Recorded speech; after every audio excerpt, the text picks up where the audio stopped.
দিকে দিকে আওয়াজ উঠেছে, সব তন্ত্র মন্ত্র পরীক্ষা করা হয়েছে, বহু দল মত পরীক্ষা করা হয়েছে, সব দল মত পরীক্ষায় প্রমাণিত হয়েছে এরা ছিল ফ্যাসিবাদ। জোরে কোন ঠিক কিনা? বন্ধুরা আমার, ইসলাম এক শাশ্বত জীবন বিধান। 1400 বছর আগে যে ইসলাম মদিনায় পূর্ণতা লাভ করেছে, সেই ইসলাম অতীতে যেমন মানবতার মুক্তির সনদ ছিল, আজকেও ইসলাম এই আধুনিক সমাজেও মানবতার মুক্তি দিবে এবং কিয়ামত পর্যন্ত একমাত্র ইসলামী মানুষের মুক্তি ও কল্যাণের বার্তা বহন করবে। যদিও ইসলামের সূচনা করেছে হযরতে আদম আলাইহিস সালাম, হযরতে নূহ আলাইহিস সালাম পর্যন্ত ইসলামের সূচনা কাল ছিল শিশু সুলভ। এরপরে হযরতে নূহ আলাইহিস সালাম থেকে ইব্রাহিম আলাইহিস সালাম পর্যন্ত ইসলামের ধারাবাহিকতায় ইসলাম যৌবন প্রাপ্ত হয়েছে। এরপরে মুসা আলাইহিস সালাম, ঈসা আলাইহিস সালাম সহ এভাবে ইসলামের পথ পরিক্রমা চলতে চলতে মুহাম্মাদুর রাসূলুল্লাহ সাল্লাল্লাহু আলাইহি ওয়াসাল্লামের মাধ্যমে মদিনায় ইসলাম পরিপূর্ণ দ্বীন, জীবন বিধান, ধর্ম হিসাবে মনোনীত হয়েছে। বন্ধুরা আমার, যখন যে বিষয় মার্কেটে বেশি চলে, যেটা মার্কেটে মানুষ বেশি গ্রহণ করে, সেটার নকল বের হয়। জোরে কোন ঠিক কিনা? যেহেতু মানুষ সমস্ত তন্ত্র মন্ত্র মতবাদ দেখেছে, এবার মানুষ অপেক্ষায় আছে ইসলাম দেখার জন্য। এবার মানুষ অপেক্ষায় আছে ওলামায়ে কেরামের নেতৃত্বের। এদেশ স্বাধীন হয়েছিল, পাকিস্তান হয়েছিল ইসলামের ভিত্তিতে। এদেশ ইসলামের ভিত্তিতে গঠিত হয়েছে। এই বাংলাদেশের অলিয়া উলিয়া কেরামের জমিনে, মসজিদ মাদ্রাসার জমিনে, কওমি মাদ্রাসার জমিনে আগামীতে ইসলাম ছাড়া কোন তন্ত্র মন্ত্রের জায়গা হবে না ইনশাআল্লাহ। বন্ধুরা আমার, যখন ইসলাম মানুষ পছন্দ করা শুরু করেছে ব্যক্তি জীবন থেকে রাষ্ট্রীয় জীবনে, তখন ইসলামের নামে ভেজালও বের হয়েছে, ঠিক কিনা? বর্তমান জামানা যেমন ইসলামের জোয়ারের জামানা, একই রকম ভাবে সঠিক আকীদা, ইসলাম, তৌহিদ, আকীদা, ঈমান, এগুলোর সংরক্ষণ করাও বর্তমান সময়ে অত্যন্ত জরুরি। কারণ ভালো জিনিসের নকল বেশি বের হয়। এটা আমরা পরীক্ষায় দেখলাম। গত পূজার ভিতরে কার ইমানের কি পরিস্থিতি তা আমাদের চোখের সামনে ভেসে উঠেছে, ঠিক কিনা? বন্ধুরা আমার, কোরআনুল কারীমে আল্লাহ পাক ঘোষণা দিয়েছেন, ফাসআলু আহলা যিকরি, তোমরা আহলে জিকির, জিকিরওয়ালাদের কাছে জিজ্ঞাসা করো। জিকিরওয়ালা অর্থ এলেমওয়ালা। আল্লাহ এখানে আহলা জিকরি বলেছেন, আহলাল ইলমি বলেন নাই কেন? ওলামায়ে কেরাম লিখেছেন, যারা আহলে ইলম এরাই আহলে জিকির। আর আহলে জিকিরের সবচেয়ে বড় জিকির হলো কোরআনুল কারীম। কোরআনের আলেম যারা হবে এরাই আহলে জিকির হবে। যারা কোরআনের উপরে আমল করবে, তার মানাকে সংরক্ষণ রাখবে, আলফাজকে সংরক্ষণ রাখবে। সাহাবায়ে কেরাম যে ইসলাম নিয়ে এসেছিলেন, সেই ইসলামের দৃশ্য, সেই ইসলামের অবয়বকে যারা সংরক্ষিত রাখবে, এরাই হবে আহলা জিকরি। এজন্য বন্ধুরা আমার, আমাদেরকে প্রতিটা বিষয়ে ওলামায়ে কেরামের নিকট থেকে জিজ্ঞাসা করে চলতে হবে মর্মে আল্লাহ নির্দেশনা দিয়েছেন। একটা মানুষের ব্যক্তিকেন্দ্রিক জীবন পারিবারিক জীবন, সামাজিক জীবন, দাম্পত্য জীবন, অর্থনৈতিক জীবন, ব্যবসায়িক জীবন, রাজনৈতিক জীবন, রাষ্ট্রীয় জীবন, সকল ব্যাপারেই কোরআন ও সুন্নাহর জ্ঞানী ওলামায়ে কেরামের নিকট থেকেই জিজ্ঞাসা করে চলতে হবে, এ কথা আল্লাহ কোরআনে বলেছেন। এখন ইসলামের নামে নতুন শব্দ আবিষ্কৃত হয়েছে, স্কলার, ইসলামিক স্কলার। এর অর্থ হলো যারা আলেম এরা ইসলামিক স্কলার নয়। এখন নতুন একটা ভণ্ডামি শুরু হয়েছে যে অমক মাহফিলে বয়ান করবেন হযরত মাওলানা অমক, পাশাপাশি ইসলামিক স্কলার অমক। এর মানে কি যারা আলেম তারা ইসলামিক স্কলার নয়? সাবধান থাকতে হবে। যারা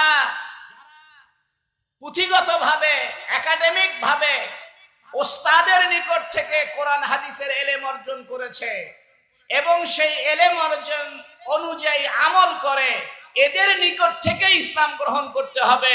যারা একাডেমিক ভাবে লেখাপড়া শিখে নাই, কোরআন হাদিস ওস্তাদের মাধ্যম থেকে লাভ করে নাই, এইরকম স্কলারের নিকট থেকে ইসলাম গ্রহণ করলে ইসলামের 12টা বাজবে। নিত্য নতুন ইসলামিক স্কলার এখন তৈরি হয়েছে এবং সেই ইসলামিক স্কলারদের বক্তব্য অনেক ক্ষেত্রে ইসলামের মূল আকীদার সঙ্গে সংঘর্ষ হচ্ছে। বন্ধুরা আমার, বিদেশি চক্রান্ত এবং দেশীয় চক্রান্ত বিভিন্নভাবে ইসলামের মূল অবয়ব, মূল চিত্র, এটাকে বিনষ্ট করার জন্য এক শ্রেণীর মানুষ আলেমদের প্রতি বিদ্বেষ সৃষ্টি করার অপচেষ্টায় লিপ্ত হয়েছে। তারা বুঝাইতে চায় ওলামায়ে কেরাম পররাষ্ট্রনীতি বুঝে না, ওলামায়ে কেরাম রাজনীতি বুঝে না, ওলামায়ে কেরাম দেশ চালাইতে পারবে না। আল্লাহ চোখে আঙ্গুল দিয়ে দেখিয়েছে। 20 বছর রাশিয়ার বাহিনীর সঙ্গে যুদ্ধ করে আফগানিস্তানের তালেবানরা যেমন রাশিয়া আমেরিকাকে পরাজিত করে কালেমার পতাকা উড্ডীন করেছে, তারা সবাই ছিল মাদ্রাসার ছাত্র, কওমি মাদ্রাসার ছাত্র।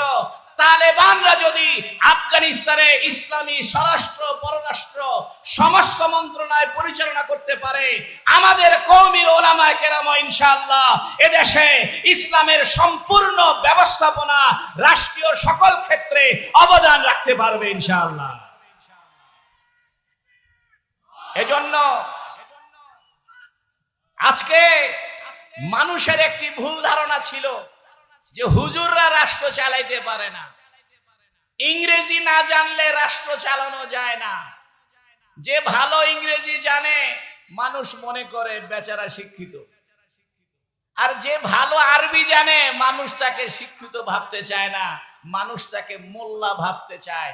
এই জন্য নতুন শব্দ আবিষ্কার হয়েছে ইসলামিক স্কলার। এখন এই ইসলামিক স্কলারের দাড়ি থাকুক আর না থাকুক, কেরাত সহি থাকুক আর না থাকুক, কিছু যদি সুন্দর সুন্দর বক্তব্য দিতে পারে, ফুটুস ফাটুস ইংরেজি বলতে পারে, তা মানুষ মনে করে এটা ইসলামিক স্কলার। মনে রাখবেন, সাহাবায়ে কেরাম ভিন্ন কোনো ভাষা জানতেন না। রাসূল সাল্লাল্লাহু আলাইহি সাল্লাম আরবি ছাড়া অন্য ভাষা জানতেন না। বর্তমানের চাইনিজ যারা, তারাও ভালো ইংরেজি জানে না, তালেবানরাও ভালো ইংরেজি জানে না। আমরা যদি মাথা উঁচু করে দাঁড়াই, বিদেশিরা আমাদের বাংলা শিখবে, আমাদের ব্যবস্থা বুঝার জন্য তারা আমাদের কাছে আসবে। আমরা ইসলামের দাওয়াত আরবিতেই দিয়ে যাব ইনশাআল্লাহ। বন্ধুরা আমার, আজকে কিছু কিছু অস্পষ্টতা, কিছু কিছু ভুল মেসেজ আমাদের ভিতরে সৃষ্টি হচ্ছে। তার ভিতরে একটা ভুল মেসেজ হইল শুধু আলেম হলে হবে না, ইসলামিক স্কলার হতে হবে। আর এই ইসলামিক স্কলাররা অনেক সময় দেখা যায় ইসলামের কিছু মৌলিক বিষয়ের ভুল ব্যাখ্যা দেয়। তালেবানরা গতকালকে মিটিং করেছে ভারতে। তালেবানের পররাষ্ট্রমন্ত্রী ভারতের দারুল উলুম দেওবন্দে গিয়েছে, ভারতে গিয়েছে। তালেবানের পররাষ্ট্রমন্ত্রী বলেছে আমার সামনে যে সমস্ত সাংবাদিকরা আসবেন, মহিলা সাংবাদিক এলাও করা হবে না। যদি নিজের দাপট থাকে, হকের উপরে অটল থাকে, গোটা দুনিয়া আমাদের পদনত হবে। আর আমরা যদি হকের উপরে অটল না থাকি, সুন্নতের উপরে অটল না থাকি, কোরআন হাদিসের মূল আহকামের উপর অটল না থাকি, তাহলে আমাদের দ্বারা ইসলাম তো হবেই না, বরং আমাদের দ্বারা খিচুড়ি মার্কা ইসলাম হবে।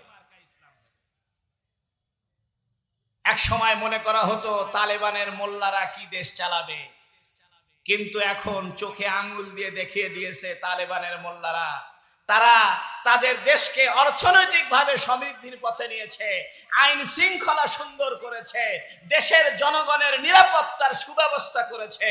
তালেবানের সরকার এখন গোটা পৃথিবীতে রোল মডেল হিসেবে, ইসলামের মডেল হিসেবে আল্লাহ আমাদেরকে দিয়েছে। বিগত ফ্যাসিস্ট আমলে তালেবানের নাম নিলে জেলখানায় বন্দী করা হতো, জঙ্গি হিসেবে তকমা দেওয়া হতো। ওই দিন শেষ, ফ্যাসিস্টের আমল শেষ, জঙ্গিবাদীর তকমা দেওয়ার আমল শেষ। এখন এদেশে হবে ইসলামের সরকার, মুসলমানের সরকার, কোরআন ও হাদিসের সরকার। বন্ধুরা আমার, তালেবানরা শুধু রাষ্ট্র পরিচালনায় দক্ষতা দেখায় নাই, বরং আধুনিক জ্ঞান বিজ্ঞানেও তারা দক্ষতার পরিচয় দিয়েছে। নতুন নতুন মডেলের নতুন নতুন সুন্দর গাড়ি তারা নিজেরাই আবিষ্কার করছে, তৈরি করছে, আধুনিক অস্ত্র তৈরি করছে।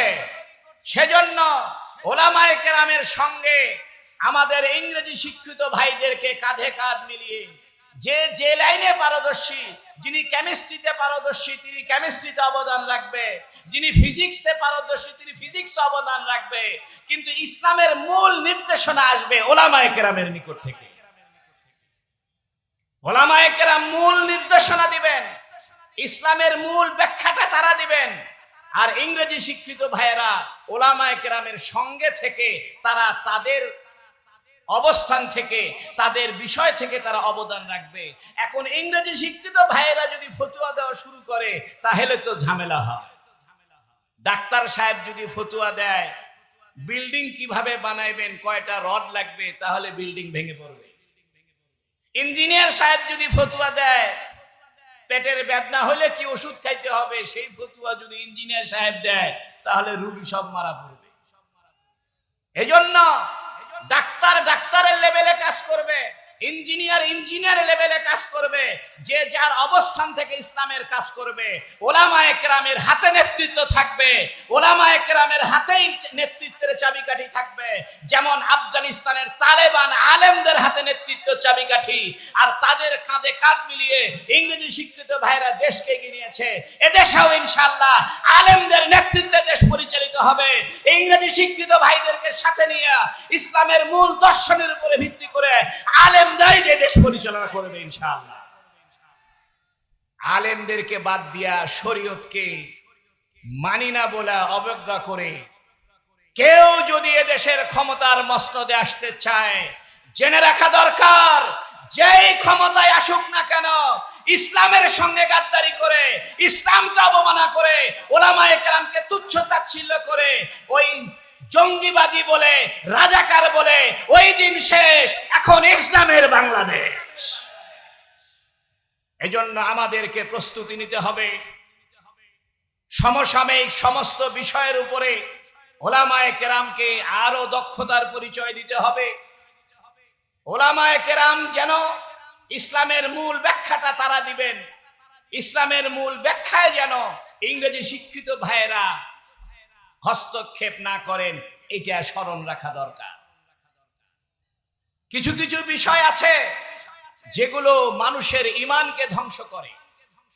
তার ভিতরে একটি গুরুত্বপূর্ণ বিষয় হলো ইসমতে আম্বিয়া, নবীদের নিষ্পাপ হওয়া, সাহাবায়ে কেরাম সমালোচনার ঊর্ধ্বে হওয়া, সাহাবায়ে কেরাম মেয়ারে হক হওয়া, সাহাবায়ে কেরাম সত্যের মাপকাঠি হওয়া। এই বিষয়গুলোকে কালিমা লিপ্ত করার কোনো সুযোগ নাই।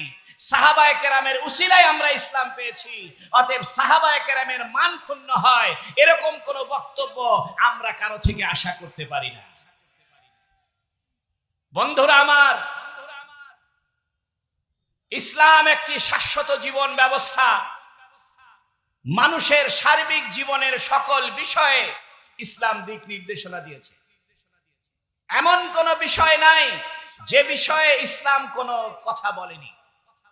কোন মুসলমান যদি মনে করে যে আমি নামাজ পড়ি, রোজা করি, ওমরা করি, হজ করি, কিন্তু বর্তমান সময়ে কোরআন হাদিস অনুযায়ী রাষ্ট্র পরিচালনা সম্ভব নয়, তাহলে ফিকহের দৃষ্টিতে, মুফতিয়ায়ে কেরামের দৃষ্টিতে, কোরআন হাদিসের দৃষ্টিতে তাকে মুসলমান বলাই তো কঠিন হয়ে দাঁড়াবে। কেউ যদি মনে করে পর্দার ব্যবস্থা শিথিল হয়ে গিয়েছে, 1400 বছর আগে যেমন পর্দার ব্যবস্থা ছিল, বর্তমানে আর এরকম পর্দা করার সুযোগ নাই, এরকম পর্দা ব্যবস্থা আর মানার কোনো পরিবেশ নাই, পর্দা ব্যবস্থা আমাদের আর মানতে হবে না, এটা একটু ঢিলঢাল করে দাও, এরকম পরিস্থিতি যদি কেউ সৃষ্টি করে, এটাও মানার কোনো সুযোগ নাই। এজন্য ইসলামের আকীদা বিসর্জন দিয়ে, ইসলামের মৌলিকত্ব বিসর্জন দিয়ে আমরা কখনো ইসলাম কায়েম তো করতেই পারবো না, বরং আমরা নিজেরাও ক্ষতিগ্রস্ত হব, জাতিকে ক্ষতিগ্রস্ত করব। এজন্য ঈমানের একটা গুরুত্বপূর্ণ বিষয় হলো ইসলাম। রান্নাঘর থেকে সংসদ পর্যন্ত, ব্যক্তি জীবন থেকে রাষ্ট্রীয় জীবন পর্যন্ত ইসলামের ব্যাপ্তি, ইসলামের সীমানা। এজন্য কোনো মানুষ যদি ভাবে যে আমি নামাজ পড়ি, রোজা রাখি, কিন্তু মনে মনে তার চিন্তা, তার ধারণা, তার বিশ্বাস যে ইসলাম সংসদে চলতে পারে না, ইসলাম দিয়ে রাষ্ট্র চলতে পারে না, ইসলাম দিয়ে পররাষ্ট্র নীতি হতে পারে না, ইসলাম দিয়ে অর্থনৈতিক ব্যবস্থা চলতে পারে না, এরকম কেউ যদি ধারণা করে, তাহলে তার ঈমানের খতরা আছে, তার মুসলমান হিসেবে থাকাটাই সন্দেহপূর্ণ হয়ে যাবে। কিন্তু আমরা দেখছি হাজার হাজার এদেশের মুসলমান, তারা নামাজ পড়ে, রোজা রাখে, হুজুরদের সঙ্গেও মিশে, টুপিও মাথায় দেয়, কিন্তু ইসলামকে রাষ্ট্রীয়ভাবে প্রতিষ্ঠার কথা বললে তাদের গায়ে চুলকানি উঠে। বন্ধুরা আমার, মানুষের ঈমান এবং আকীদা সংরক্ষণ করা ফরজ। আর এই ঈমান আর আকীদার সংরক্ষণের মডেল হলো রাসূলুল্লাহ সাল্লাল্লাহু আলাইহি সাল্লাম এবং তার সুশিক্ষিত বাহিনী, পরীক্ষিত বাহিনী। আল্লাহ যাদের উপরে রাজি, তারাও আল্লাহর উপরে রাজি। এই সাহাবায়ে কেরাম হলেন এই সুশিক্ষিত জামাত, এই আহলে জিকির জামাত, এই আহলে জিকির জামাত যারা ইসলামের মডেল। আল্লাহ যাদেরকে প্রসঙ্গে বলেছেন আমিনু কামা আমানান নাস, তোমরা ঈমান আনো যেমন সাহাবায়ে কেরাম ঈমান এনেছে। অতএব ইসলামের মডেল হলো সাহাবায়ে কেরাম, ইসলামের মডেল হলো মুহাম্মদুর রাসূলুল্লাহ সাল্লাল্লাহু আলাইহি ওয়াসাল্লাম। তালেবানরা যেমন আকীদার ব্যাপারে কোনো ছাড় দেয় নাই, রাশিয়া আমেরিকার সামনে মাথা নত করে নাই, পাগড়ি খোলে নাই, হাতের তসবিহ বাদ দেয় নাই, এটা চিন্তা করে নাই যে আমরা ওয়াশিংটনের ডিসিতে মিটিং এ যাব, এখানে পাগড়িটা একটু খুলে যায়, হাতের তসবিহটা একটু পকেটে রাখি। বরং তালেবানের সরকারের মন্ত্রীরা হাতের মধ্যে তসবিহ, মাথায় পাগড়ি, গায়ে জুব্বা, মুখে সুন্নতি দাড়ি নিয়ে ওয়াশিংটনের ভবনকে কাঁপায়া দিয়েছে। পত্রিকায় পড়লাম তালেবানের প্রধান বিচারপতিকে জিজ্ঞেস করা হয়েছে, আপনারা দেশে কিভাবে এত সুন্দর একটি রাষ্ট্র পরিচালনা করছেন? তালেবানের প্রধান বিচারপতি উনি বাড়ির থেকে সাইকেলে করে শুকনা রুটি আর ভাজি বাসার থেকে নিয়ে এসে, প্রধান বিচারপতি উনি উনার সুপ্রিম কোর্টে বাসার নাস্তা খায়। উনাকে বলছে আপনি সরকারি গাড়ি নেন, বলছে না, জনগণের টাকায় গাড়ি আমার দরকার নাই। আমি আগে যেমন মোল্লা ছিলাম, মাদ্রাসায় মুফতি ছিলাম, মাদ্রাসায় মুহাদ্দিস ছিলাম, মাদ্রাসায় মুফাসসির ছিলাম, মাদ্রাসার ওস্তাদ ছিলাম, তখন যে সাইকেল নিয়ে আমি বাসার থেকে মাদ্রাসায় এসেছি, আমি তালেবানের প্রধান বিচারপতি হয়েছি, ওই সাইকেল দিয়েই আমি এখন সুপ্রিম কোর্টে যাব। রাষ্ট্রীয় ব্যয় সংকোচন করেছে তালেবানরা। তালেবান প্রধান বিচারপতির সাক্ষাৎকার পড়লাম আমি, তাকে জিজ্ঞাসা করা হয়েছে আপনারা এই রাষ্ট্রকে কিভাবে এত সুসংহত, এত সুন্দর করলেন? তালেবানের প্রধান বিচারপতি বলেছেন আমরা তিনটা কাজ করেছি। একটি কাজ আমরা রাষ্ট্রীয় ব্যয় সংকোচন করেছি। 2 নম্বরে আমরা নিরাপত্তা দিয়েছি। বা আমাদের এই আফগানিস্তানের কোন মহিলা যদি রাত 2টার সময় বের হয়, তার চুরি ছিনতাইয়ের কোনো ভয় নাই, নিরাপত্তা দিয়েছি। 3 নম্বরে বলেছেন যে আমরা আমাদের দুর্নীতিকে আমরা খতম করে দিয়েছি। কোন সরকারি অফিসে কোনো ঘুষ দিতে হয় না, কোন চাকরি নিতে কোনো ঘুষ দিতে হয় না, দুর্নীতিকে আমরা বন্ধ করেছি। 1 নম্বরে তালেবানরা বলেছে আমরা রাষ্ট্রীয় ব্যয় সংকোচন করেছি, 2 নম্বরে দুর্নীতি খতম করেছি, 3 নম্বরে আমরা জনগণের নিরাপত্তা দিয়েছি। ইনশাআল্লাহ এদেশেও ওলামায়ে কেরামকে যদি ক্ষমতায় দেওয়া হয়, তাহলে তারা ইনশাআল্লাহ নিরাপত্তার ব্যবস্থা করবে, দুর্নীতি বন্ধ করবে, রাষ্ট্রীয় ব্যয় সংকোচন করবে। তাহলে ইনশাআল্লাহ এই সোনার বাংলাদেশ সত্যিকারের সোনার বাংলাদেশ হবে। বন্ধুরা আমার, এ জাতির পরীক্ষিত হলো ওলামায়ে কেরাম। মসজিদে ইমাম সাহেব ইমামতি করেন, কোন ইমাম সাহেবের চরিত্র যদি খারাপ হয়, মুসল্লি তার পিছে নামাজ পড়তে চায় না। মুসল্লিরা ঘুষ খায়, মুসল্লিরা সুদী ব্যাংকে চাকরি করে, ব্যাংক থেকে সুদ নেয়।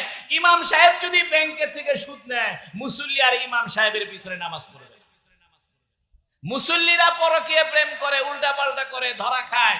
ইমাম সাহেব যদি উল্টা পাল্টা করে, ইমাম সাহেবের পিছনে নামাজ পড়বে না। এর দ্বারা বোঝা যায় ইমাম সাহেবরা চারিত্রিক ভাবে ওই এলাকার সর্বশ্রেষ্ঠ চরিত্রের অধিকারী। এই চরিত্রবান লোকগুলোকে দেশের রাজনীতিতে আসতে হবে। এই চরিত্রবান লোকগুলোকে আপনাদের নেতৃত্বে তাদের হাতে দিতে হবে। মসজিদ মাদ্রাসার আলেম ওলামাদের মাধ্যমে ইসলাম কায়েম হবে। অত বেশি স্কলারের দ্বারা ইসলাম হবে না। স্কলাররা থাকবে, আলেমদের নেতৃত্ব গ্রহণ করে ওলামায়ে কেরামের নেতৃত্বের মাধ্যমে এদেশে খেলাফত কায়েম হবে, এদেশে ইসলামী শরিয়া ব্যবস্থা কায়েম হবে। বন্ধুরা আমার, টকশোতে দেখলাম বলছে যে আপনারা ইসলামী রাষ্ট্র গঠন করলে, হুজুররা আপনারা ক্ষমতায় গেলে প্রথমেই মনে হয় হাত কেটে দিবেন, চোরদেরকে ধরে ধরে হাত কেটে দিবেন। আমি বললাম, হাত যদি কাটাই লাগে, বিগত সময়ের জালেমদের হাত কাটতে হবে আগে। আমি বললাম, দেখেন, একটা ভুল কথা ভুল ভাবে উপস্থাপন করা হয়। ইসলামী শরিয়া, ইসলামী রাষ্ট্রের বিধান হলো, ইসলামী রাষ্ট্রের প্রধান খলিফাতুল মুসলিমিন, রাষ্ট্রপ্রধান, তিনি বলবেন যে বাইতুল মাল থেকে, রাষ্ট্রীয় কোষাগার থেকে যাদের চাকরি নাই তাদেরকে ভাতা দেওয়া হবে, যাদের বাড়ি নাই তাদেরকে বাড়ি দেওয়া হবে, চিকিৎসা নাই চিকিৎসার ব্যবস্থা করা হবে। যখন রাষ্ট্রপ্রধান ঘোষণা দিবে, এই জনগণের, আমার দেশের জনগণের যাদের চাকরি নাই তারা ফ্রি ফ্রি ভাতা পাইবা, বাড়ি নাই বাড়ি পাইবা, চিকিৎসা নাই চিকিৎসা পাইবা, এরপরে চুরি করলে হাত কাটার কথা। কিন্তু ভুল বোঝানো হয় যে আমাদের দেশের ইসলাম যদি রাষ্ট্রীয়ভাবে কায়েম হয়, তাহলে মনে হয় ধরে ধরে চোরের হাত কাটবে। আর একটা ভুল বোঝানো হয় যে ইসলাম যদি কায়েম হয়, তাহলে মনে হয় এ দেশে বিধর্মীরা আর থাকতে পারবে না। ডাহা মিথ্যা কথা। বরং ইসলাম কায়েম হলে এদেশের ভিন্ন ধর্মাবলম্বী ভাইয়েরা তারা আগে যেমন নিরাপত্তা পাইতো, তার চাইতেও বেশি নিরাপত্তা ভোগ করবে। এটার প্রমাণ আমরা দিয়েছি। হাটহাজারী মাদ্রাসার পাশেই মন্দির, আমাদের ফতে আলী বাজারের সাথে মন্দির। জীবনে কোনোদিন মন্দিরে একটা ইটও কেউ ফেলেনি, একটা ফুলের টোকাও কেউ দেয়নি। বিগত সময়ে মন্দিরগুলোতে হামলা হয়েছিল, এই ফ্যাসিস্ট সরকারের দালালরা হামলা করেছিল, ভারতীয় চক্রান্তকারীরা হামলা করেছিল। এদেশকে একটা জঙ্গিবাদী রাষ্ট্র প্রমাণ করার জন্য, এদেশকে একটা অসাম্প্রদায়িক রাষ্ট্র প্রমাণ করার জন্য, তারা রাজনৈতিক ফায়দা হাসিলের জন্য এই মন্দিরগুলোতে আক্রমণ করেছিল।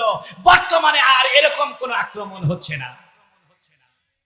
বন্ধুরা আমার, এজন্য আমি আপনাদেরকে উদাত্ত আহ্বান জানাবো, ইসলাম সম্পর্কে পড়াশোনা করা দরকার এবং ইসলাম সম্পর্কে আলেমদের নিকট থেকে ইসলাম জানা দরকার। আপনি বিল্ডিং তৈরি করবেন, ডাক্তার সাহেবের কাছে গিয়ে প্ল্যান করে নিতে চাইলে ডাক্তার সাহেব প্ল্যান করে দিতে পারবেন। আপনি অসুস্থ হয়েছেন, চিকিৎসার জন্য আপনাকে ডাক্তার সাহেবের কাছে আসতে হবে, ইঞ্জিনিয়ারের সাহেবের কাছে গেলে হবে না। আজকে বড় আফসোস, আমরা এখন ফেসবুক থেকে ইসলাম শিখতেছি। সবার হাতে একটা একটা মোবাইল, এবং তারা মোবাইলে যে হুজুরের বক্তব্য যখন যেটা ভালো লাগতেছে, সুন্দর লাগতেছে, সে মনে করতে এই হুজুর সবচেয়ে বড়। এজন্য ইসলামের পরিভাষা ব্যবহার করতে, নবী রাসূলদেরকে কারো সঙ্গে তুলনা দিতে একটু সতর্কতা অবলম্বন করতে হবে। আপনি নবীদেরকে যদি বলে ফেলেন যে উনি সাংবাদিক ছিলেন, সাংবাদিক তো সত্য কথাও বলে, মিথ্যা কথাও বলে, ঠিক কিনা জোরে কর। সাংবাদিক মুসলমানও হয়, কাফেরও হয়, সাংবাদিক মহিলাও হয়, পুরুষও হয়। আপনি নবীকে সাংবাদিক বলে দিলেন। এজন্য মনে রাখবেন, সাহাবায়ে কেরামের শানে নবীদের ব্যাপারে কোনো বিষয় যদি আপনি তুলনা দিতে চান, সতর্কতা আরো অবলম্বন করবেন। আমি আমার ভাইদেরকে বলবো, আপনারা আরো সতর্ক হবেন নবীদের ব্যাপারে, সাহাবায়ে কেরামের ব্যাপারে, ওলামায়ে কেরামের ব্যাপারে, কোরআনুল কারীমের বিভিন্ন পরিভাষার ব্যাপারে। যেমন উম্মাহ একটি পরিভাষা, দিন একটি পরিভাষা, রব একটি পরিভাষা, ইলাহ একটি পরিভাষা। এ সমস্ত পরিভাষার ব্যাপারে আমাদের ভাইদেরকে আমি আরো সতর্ক থাকার আহ্বান জানাবো। বন্ধুরা আমার, নবীদের সবচেয়ে বড় পরিচয় হলো তিনি আল্লাহর রাসূল। রাসূলের পরিচয়ের ভিতরে সব এক অন্তর্ভুক্ত আছে। রাসূলকে আর অন্য কোন শব্দ দিয়ে পরিচয় করার দরকার নাই। রাসূল সবচাইতে দামি পরিচয়, রাসূলের সবচেয়ে সম্মানিত পরিচয় মুহাম্মাদুর রাসূলুল্লাহ। পরিকল্পিতভাবে পরিভাষাকে নষ্ট করা হচ্ছে, এটা খুব খারাপ কথা। এটা ইসলামী জ্ঞান বিজ্ঞানের জন্য যেমন ক্ষতিকারক, মানুষের ঈমান আকীদার জন্য ক্ষতিকারক। যেমন আমি আপনাদেরকে বলি, মোল্লা এই শব্দটা অনেক দামি একটা শব্দ ছিল। মোল্লা আলী কারি রহমতুল্লাহ আলাই বড় আলেম ছিলেন। মোল্লা জিউন রহমতুল্লাহ আলাই বড় আলেম ছিলেন। ইমাম শব্দটা দামি শব্দ ছিল। যেমন ইমাম বুখারী, ইমাম মুসলিম, ইমাম আবু হানিফা। বর্তমানে ইমাম বলতে কেউ ইমাম বুখারীর মতো আলেম বুঝে না, বুঝে মসজিদের 5 ওয়াক্ত নামাজের ইমাম। যদি বলা হয় যে এই হুজুরটা ইমাম সাহেব, তা মানুষ মনে করবে যে উনার ইমাম বুখারীর মতো ইলম আছে, মানুষ মনে করবে উনি মসজিদের ইমামতি করেন। যদি বলা হয় ইনি একজন মোল্লা সাহেব, তা বলবে মোল্লা মানে মিলাদ পড়ায় খায়, বাড়িতে বাড়িতে দাওয়াত খায়।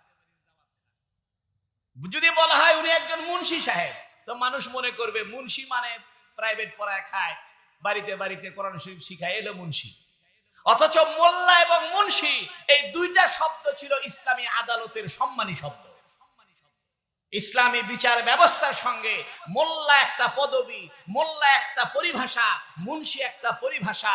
মোল্লা মানে যিনি এমলা করে, অর্থাৎ বিচারালয়ে প্রধান বিচারপতি যখন আর্গুমেন্ট শ্রবণ করেন, এই শ্রবণের জিষ্ট কথা, মূল কথাগুলো যিনি লিখে ফেলেন, তার নাম মোল্লা।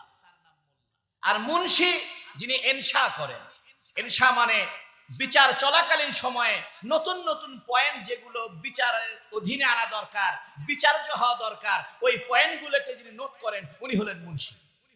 এই জন্য ইসলামী আদালতে গুরুত্বপূর্ণ একটা পদের নাম ছিল মোল্লা, আর একটা গুরুত্বপূর্ণ পদের নাম ছিল মুন্সি। কিন্তু কালের বিবর্তনে মোল্লার মুন্সি শব্দটাকে পচায় দেওয়া হয়েছে।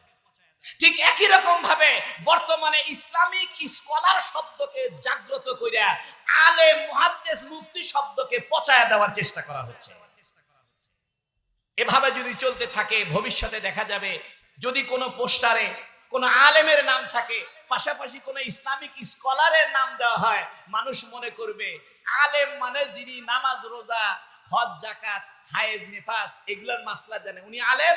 আর স্কলার মানে যিনি ইসলামী রাজনীতি বুঝে, রাষ্ট্র পরিচালনা নীতি বোঝে, উনি হলো ইসলামী স্কলার। এভাবে আলেম, মুহাদ্দিস, মুফতি, হাফেজ, ইমাম, মুয়াজ্জিন এই সমস্ত শব্দকে, পরিভাষাগুলোকে আরো দামি বানাবেন। এটাকে আরো মাতব্বরির বিশ্বে ইসলাম চলবে না, তাহলে আপনি ঈমান রক্ষা করতে পারবেন না। আমার তো মনে হয় তাকে কাফের বললেও ভুল হওয়ার সম্ভাবনা কম। এই জন্য ঈমান ঠিক করেন, আকীদা ঠিক করেন। ক্ষমতায় যে আসে আসুক, ভোট যে পায় পাক, মন্ত্রী যে হয় হোক, কিন্তু আমার অন্তরে বিশ্বাস রাখতে হবে ইসলাম পরিপূর্ণ জীবন ব্যবস্থা। ইসলাম রাষ্ট্রীয়ভাবে, আন্তর্জাতিকভাবে, অর্থনৈতিকভাবে, সামাজিকভাবে, দর্শনগতভাবে, মনস্তাত্ত্বিকভাবে সকল বিষয়ে ইসলাম একটা পরিপূর্ণ জীবন বিধান। এটা ঈমানের একটা অঙ্গ। আল ইয়াউমা আকমালতু লাকুম দীনাকুম ওয়া আতমামতু আলাইকুম নি'মাতি। বিদায় হজের ভাষণে আল্লাহ পাক নাজিল করেছেন, আল ইয়াউমা আকমালতু লাকুম দীনাকুম, আমি আজকে তোমাদের দ্বীনকে পরিপূর্ণ করলাম, ওয়া আতমামতু আলাইকুম, এবং পূর্ণাঙ্গ দিলাম, কামেল করলাম, তামাম করলাম। আকমালতু আর আতমামতু, আকমাল কামেল বলা হয় গুণগতভাবে পরিপূর্ণ, আর তামাম বলা হয় সংখ্যাগতভাবে পরিপূর্ণ। এজন্য ইসলাম নবীদের সংখ্যার দিক থেকে ইসলাম পরিপূর্ণ, আর কোন নবী আসবে না। গুণগতভাবে, বৈশিষ্ট্যগতভাবে, ক্যারেক্টারগতভাবে, চরিত্রগতভাবে ইসলাম পূর্ণ হয়েছে। নতুন কোন তন্ত্র মন্ত্র আর দরকার নাই। যে জিনিস বাজারে পাওয়া যায় না, এই জন্য কি সেই জিনিসটা ভুল? এটাই আখিরি জামানায় আমাদের ইমানের পরীক্ষা। দীর্ঘদিন এই বিশ্বে ইসলামী রাষ্ট্র ব্যবস্থা ছিল না। মানুষ মনে করা শুরু করেছিল যে ইসলাম নিয়ে রাষ্ট্র চলতে পারে না, রাষ্ট্রীয়ভাবে ইসলামী বিধান চলতে পারে না, এটা মনে করতে শুরু করেছিল। আল্লাহ আমাদের ইমানের অবস্থা দেখে আমরা যেন কাফের না হয়ে যাই, আল্লাহ নতুন করে তালেবানের মাধ্যমে একটা ইসলামী ইমারতের ব্যবস্থা আমাদেরকে উপহার দিয়েছে। আমরা সরকারকে বলবো অতি সত্বর আফগানিস্তানের সঙ্গে কূটনৈতিক সম্পর্ক জোরদার করার জন্য। ভারতের সঙ্গে আফগানিস্তানের কূটনৈতিক সম্পর্ক খুব দহরম মহরম।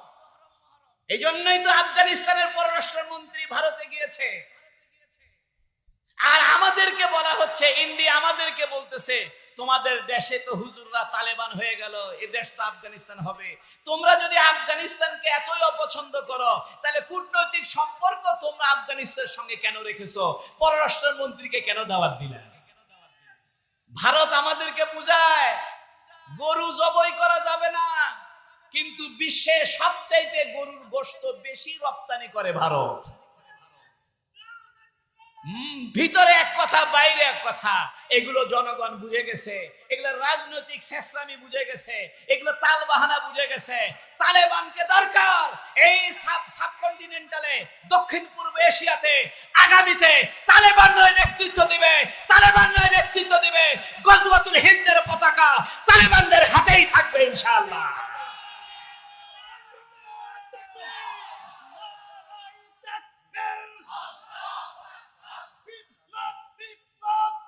এজন্য শোনেন, তালেবানরা তাদের নামের সাথে মোল্লা শব্দটা কাটে নাই। তালেবানের অধিকাংশ মন্ত্রীদের নামের সাথে মোল্লা, অধিকাংশ মন্ত্রীদের নামের সাথে মাওলানা। আর আমরা বর্তমানে এমন দুর্ভিক্ষে পড়েছি যে আমি যদি একটু ভালো ইংরেজি জানি, ভালো বিজ্ঞান বুঝি, তাহলে আমি নামের সাথে মৌলানা লিখতে আমার ভালো লাগতেছে না, স্কলার লিখলে ভালো লাগতেছে। আমার মনে চায় যে আমাকে একটু ইসলামিক স্কলার বলে মানুষ ডাকুক। আলেম বলে ডাকলে আমার কাছে আর সেকেলে সেকেলে মনে হয়। মনে রাখবেন, পূর্ববর্তী জাতির সংশোধন যেভাবে হয়েছে, পরবর্তী জাতির সংশোধন সেভাবে হবে। সাহাবায়ে কেরামের যেভাবে ইসলাম কায়েম হয়েছে, বর্তমানেও সেভাবে ইসলাম কায়েম হবে। কোন তন্ত্র মন্ত্রের দ্বারা ইসলাম ওইভাবে প্রতিষ্ঠিত হবে না। ইসলাম প্রতিষ্ঠিত হবে শুরাই নিজামের মাধ্যমে, ইসলাম রক্ষা হবে জিহাদের মাধ্যমে, ইসলাম রক্ষা হবে জিহাদের মাধ্যমে, ইসলাম প্রচার হবে আখলাকের মাধ্যমে। এক হাতে আখলাক, এক হাতে তরবারি। ওয়াশিংটন ডিসি কে ভয় করার সময় নাই। যেমন তালেবানরা রাশিয়াকে বৃদ্ধাঙ্গুল দেখিয়েছে, আমেরিকাকে বৃদ্ধাঙ্গুল দেখিয়েছে, এদেশের আলেমরাও এক হাতে সুন্দর আখলাক আর এক হাতে জিহাদের ঝান্ডা নিয়ে ইসলামকে কায়েম করবে ইনশাআল্লাহ। বন্ধুরা আমার, এজন্য আমি আপনাদেরকে বলছি, আলেমদের নিকট থেকে ইসলাম শিখবেন, কোরআন হাদিস নিজেরা পড়বেন। আলেমদের সংস্পর্শে থেকে আপনি নিজে নিজে ডাক্তারি বই পড়ে ডাক্তার হতে পারবেন না। যে কোনো একজন বিশেষজ্ঞ ডাক্তারের পিছনে ইন্টারনি করতে হয়। উকিল হইতে চাইলে বড় উকিলের সঙ্গে থেকে থেকে সিনিয়র সিনিয়র ডেকে ডেকে উকিল হতে হয়। ঠিক আল ইলমু, এটা এলেমটা সিনিয়র এলেম, সহবতের দ্বারা এলেম আসে। এই জন্য যারা সহবতের মাধ্যমে এলেম পেয়েছে, ওস্তাদের মাধ্যমে এলেম পেয়েছে, তাদের থেকে ইসলাম শিখতে হবে। 3 নম্বরে, পরিভাষাকে পরিবর্তন করবেন না। এটা একটা বড় খারাপ লক্ষণ এবং খারাপ একটা পরিস্থিতি যে আমরা পরিভাষাকে, নতুন পরিভাষা সৃষ্টি করে পুরাতন পরিভাষাকে আমরা ডুবাইয়া দিচ্ছি। যেমন ইমাম শব্দটা ডুবে গেছে, মোল্লা মুন্সি শব্দটা নিচু হয়ে গেছে, এখন পরিভাষার নতুন নতুন আবিষ্কার হচ্ছে। বন্ধুরা আমার, ইসলাম আপনার শুধু রাজনৈতিক একটি দর্শনের নাম নয়। ইসলাম যেমন রাজনৈতিক দর্শন, ইসলাম একটা আধ্যাত্মিক দর্শন।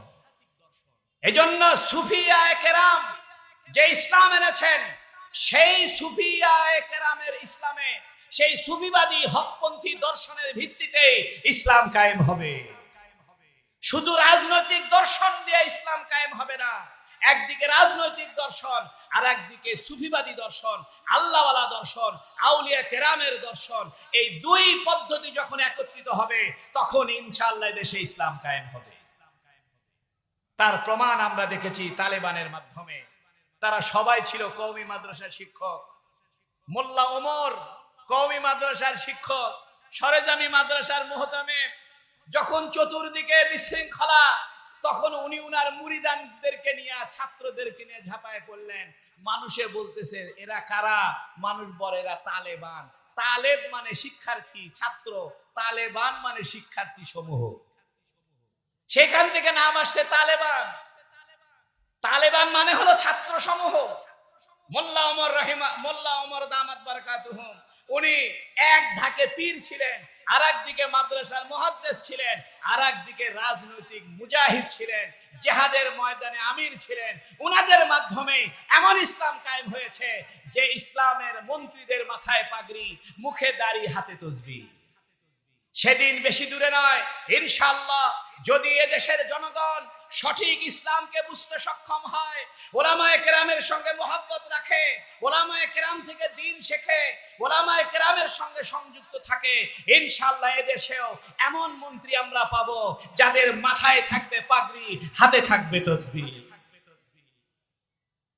বন্ধুরা আমার, ইসলাম সাহাবায়ে কেরামের যুগে যেভাবে প্রতিষ্ঠিত হয়েছে, সেভাবেই বর্তমান যুগেও প্রতিষ্ঠিত হবে।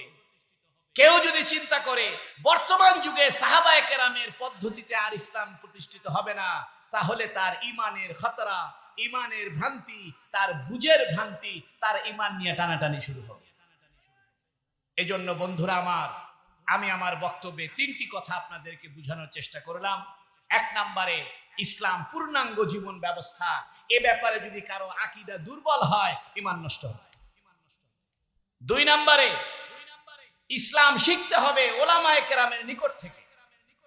3 নম্বরে, নতুন পরিভাষা আবিষ্কার করার ব্যাপারে নবীদের সঙ্গে কোন শব্দ সংযোজন করতে, সাহাবায়ে কেরামের সঙ্গে কোন শব্দ ব্যবহার করতে আরো সতর্কতা অবলম্বন করতে হবে। সর্বশেষ, সব ঘরানার আলেমদেরকে একত্রিত হওয়ার, ঐক্যমত হওয়ার, সব আলেম একজোট হওয়ার আমরা আশাবাদী। আমরা চাই এদেশে সমস্ত ইসলামপন্থীদের একটা ভিন্ন একটা ভোট বাক্স হোক, যাতে আমরা যে কোনো ঘরানার মানুষ ইসলামপন্থীদেরকে ক্ষমতায় দেখতে চাই। মতভেদ আমরা কমিয়ে আনতে চাই, মতভেদ যাতে কমিয়ে আনি। এই জন্য কেউ এমন কোন বক্তব্য না রাখি যার দ্বারা অন্য কোন পথ মতের অনুসারীরা উত্তেজিত হয়। তবে আমাদেরকে ঈমান আকীদার ব্যাপারে কোনো ছাড় দেওয়ার অবকাশ নাই। কোরআন হাদিসের মূল থিমের সঙ্গে আমাদেরকে এগিয়ে আসতে হবে। এই জন্য আমাদেরকে পড়াশোনা করতে হবে, কোরআনের শুদ্ধ করতে হবে। হাজার হাজার ইসলামিক স্কলার কোরআন শরীফ শুদ্ধ নাই। যে বেচারার কোরআন শরীফ শুদ্ধ নাই, সে বেচারা দিয়ে কিভাবে ইসলাম হবে?